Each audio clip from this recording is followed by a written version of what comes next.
Hey fellow wood dwellers, it's Angry Turtle, and finally I'm doing updated guide for Enclave Plasma Rifle as of 2024. A lot has changed. A lot has changed about this gun. Some good changes, but as well a lot of bad changes that you will most likely not appreciate if you are using this weapon as your main or if you like it a lot. So as you can probably already tell, the skin is finally available. So I can paint it. It used to be for a long time that there was no skin at all. This season bring one. I don't know if that will be available after the season ends really soon. Maybe some other skins will appear. Now, if you are new and you don't know what we are talking about, Enclave Plasma Gun, or in this case Plasma Rifle, we call it EPG. It's a shortcut for Enclave Plasma Gun because it can be both. It can be rifle or a pistol. The most popular will be a flamer modification attached to it. Generally, the gun is very similar to regular plasma gun, with this difference that Enclave version does more damage. But there is a drawback to that. It does more damage, but it's so much harder to get and modify. That's the biggest problem with it. So let's cover the main issue. How you are getting this gun and how you are modifying it. The only way to modify this gun for most part is using box mods. Those are the box mods that I managed to accumulate, and those are really hard to come by. It's not easy to get those box mods. In the past, there was very slim selection what you could do about the Enclave Plasma Gun. Now it's no longer like that. Maybe let me show you the full spreadsheet first, so we'll know where to look for what mods. So I have this spreadsheet in here, thanks to good people from Followed Wiki. It's a link here as well as credits on this spreadsheet. If you need it, I can put a link in a pinned comment or in the video description so you can find it. I am able to squeeze everything on one page, so that's perfect. Okay, a little bit lower, yeah, like that. Everything on one page. So what you can see here, there is only one plan that you can learn. It's the Prime Capacitor, and you get it from Scorchbeast Queen Dead Body. So that's where you get the plan for Prime Capacitor, and that's the only plan that you can learn. All other modifications will be available through box mods. Additionally, some events can drop already modified weapon, and this is the selection of mods available on the weapon that can drop from the event. And main event to get a weapon is drop connection. 30% chance it will drop from it, and it's guaranteed to have some custom mods already installed, although it will be random. Additionally, you can purchase from Modus production terminal. That was always like that, and there is small chance they will be already pre-modded with something.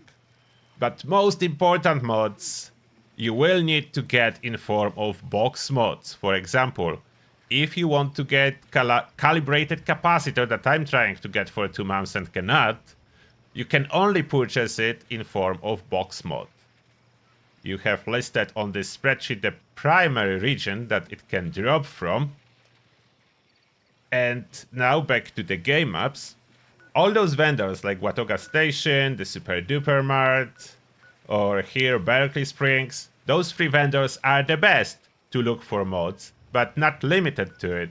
If you go to Savage Divide, RNG Station, not this one, but this one as well, Pleasant Valley, as well as the vendor inside the ski resort and other train station have a chance to as well sell Enclave mods, just lower, even lower chance than those main. And it's really hard. As you probably can tell by now, I'm trying to get this one particular mod for 2 months, and I cannot. You can keep server hopping and checking those vendors. That's a way to get those box mods.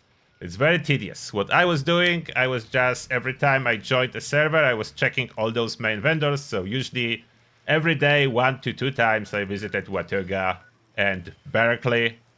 Still nothing. I did get a lot of mods, don't make me wrong, just not the one I really wanted. So I was not successful with that. A little bit more about this weapon. Of course, the Flamer is the most interesting modifications. Now we need to talk about those modifications a little bit more, and things have changed. To the worse. I would love to say to the better, to the worse.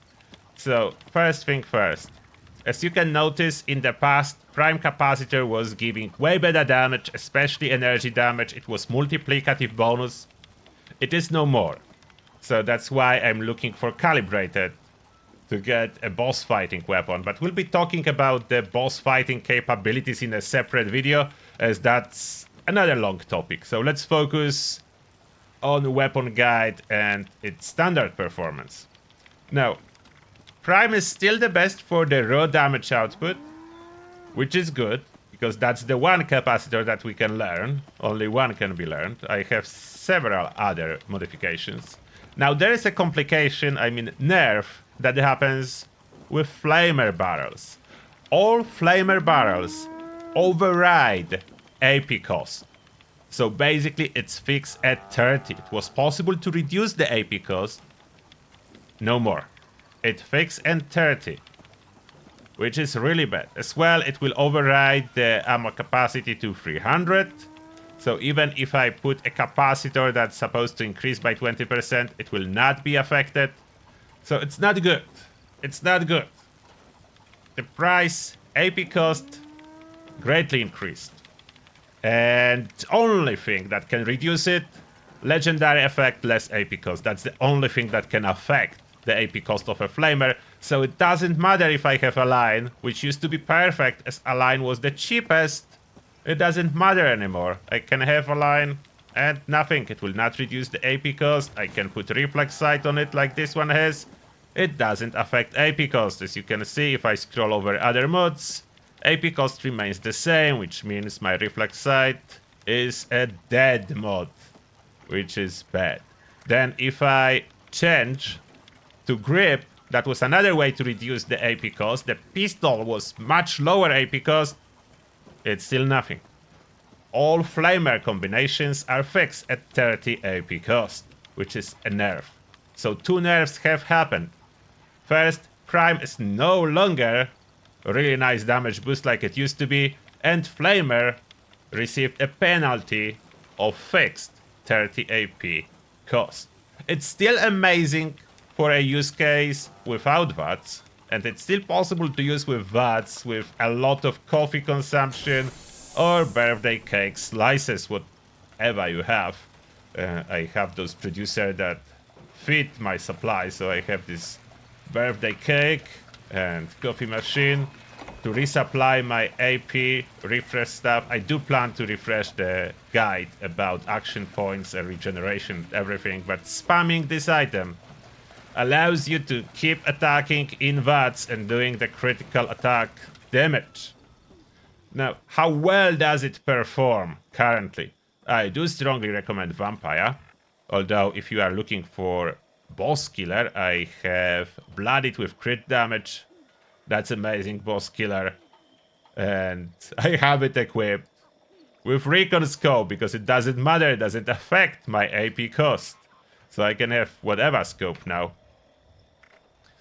Now, I as well have those fancy modifications like this one that do fire multiple projectiles in similar pattern to shotgun, but it does not count as a shotgun, it counts as a regular rifle, and it's not amazing. You can make it a sniper, which is decent, not amazing. You can make it automatic, like this one, and in case of automatic, reflex sight and barrel, it all affects AP cost, so I could drop it a little bit more, and if I would choose to go by a pistol grip, I can drop this AP cost even more. So on regular variations, AP cost can be reduced, but it will be still high comparing to something like a railway rifle. So still high, but unlike railway rifle, this is usable as you can control the recoil. The accuracy will not be great, but you can control it. So this is usable still. The best, of course, and the most famous is the Green Flamer. One news, the good change finally. Now, if you have something like, I have prime capacitor on this one, but if you have something which I am modified, like this one, severe beta wave tuner, that do add fire damage, this can be used with the perk called friendly fire to heal the same way as you would heal with a flamer. So you can heal friendly NPCs with friendly fire and the mod that adds fire damage. So it will work as regular flamer. Without this, like, prime capacitor will not work. Capacitor need to be changed to add fire damage, then friendly fire works. Which is good. That was not the case in the past, it is the case now, so that's a positive change. Now, how well does it work? Let's try some super mutants. So now, after all those changes, how is the performance on this vampire weapon? As you can clearly tell, performance is still there.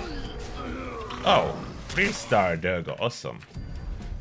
But what you must be aware of, if you plan to sneak with that, it's extremely loud. You see, I'm in danger, and I have the best stealth setup possible. So I'm as sneaky as it is possible, but this weapon is just so loud that you will almost instantly go into danger when you use it. Unless I can kill enemies before they spot me, that's the only way.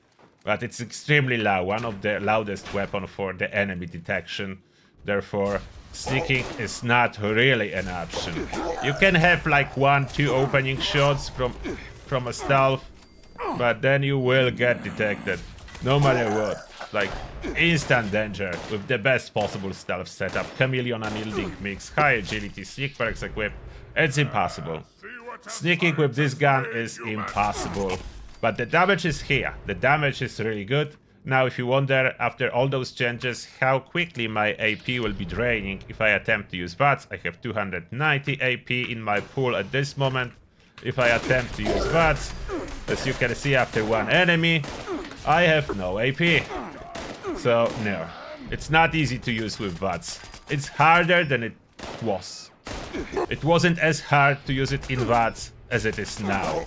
And if I will be able to, tomorrow I plan to upload a video comparing this gun to the biggest competitor for Enclave plasma gun, which is a railway rifle. So that's the biggest competitor. The comparison is coming. At this moment, this is updated guide for Enclave plasma gun. I hope you enjoy it and you found something that you need. Answer to your questions.